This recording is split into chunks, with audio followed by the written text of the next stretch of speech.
Hey guys, I hope you guys had a great day. Mine was pretty chill. I didn't really do anything much. I just want to come and talk to you guys real quick about the importance of disconnecting from social media and being online. Just take some time to just disconnect, So, I've had Instagram and Twitter deleted for almost 2 months now, and I haven't missed it really because I've just been focusing on myself and not others, I guess.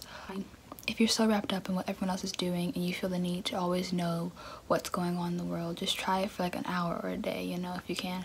So just disconnect and be by yourself and whoever you're with, your family or whatever. Or just, focus on yourself and practice improving some skills, getting a new skill, trying something new, instead of always being involved in what other people are doing.